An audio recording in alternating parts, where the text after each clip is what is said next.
बड़ो बड़ाई ना करे बड़ा न बोले बोल हीरा मुख से ना कहे कि लाख हमारा मोट हीरो कई પોતાના મોટેથી થોડો એમ કે મારી લાખ રૂપિયા કિંમત છે તો કોઈ એનો પારખું ઝવેરી હોય એની કિંમત કરે ને બાકી તો દરેક વ્યક્તિને પોતાનું મહત્વ લાગતું જ હોય ને પણ હું ઘરમાં છોકરાને વાર્તા કહેતો તો બહુ સરસ ચોપડી મને વાર્તા ગમી કે એક વખત નારદજીના મનમાં અભિમાન થયું કે હું જ્યાં જાઉં ત્યાં બધા લોકો મારા વખાણ કરે સ્વર્ગમાં જાઉં તો દેવતાઓ મારું સન્માન કરે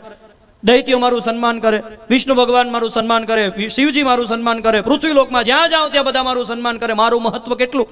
લાવ જરા તપાસ તો કરો નારદજીના મનમાં પોતાની મહત્વતાનું અભિમાન થયું નારદજી નારાયણ નારાયણ કરતા આવ્યા પૃથ્વી લોકમાં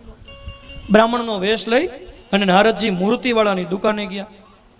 મૂર્તિવાળાની દુકાને આવી નારદજી અહંકારથી બ્રાહ્મણના રૂપમાં મૂર્તિવાળાને કે બ્રહ્માની મૂર્તિ મળે મૂર્તિવાળો કે મળે ને નારદજી કે બ્રહ્માની મૂર્તિની શું કિંમત છે મૂર્તિવાળો કે બ્રહ્માની મૂર્તિ જોઈતી હોય તો 25 રૂપિયામાં આવે નારદજી મનમાં હશે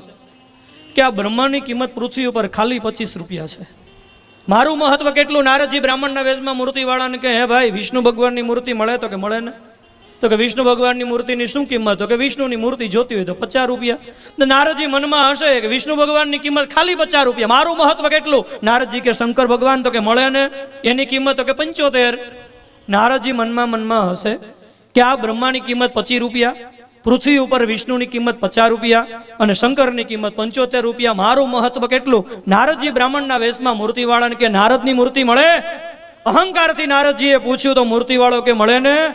નારદજી કે હે ભાઈ નારદની મૂર્તિની કેટલી કિંમત છે મૂર્તિવાળો કે મહારાજ હમણાં સ્કીમ ચાલે છે બ્રહ્મા વિષ્ણુ શંકર ત્રણેય લઈ જાવ તો નારદ ભેગા ફ્રી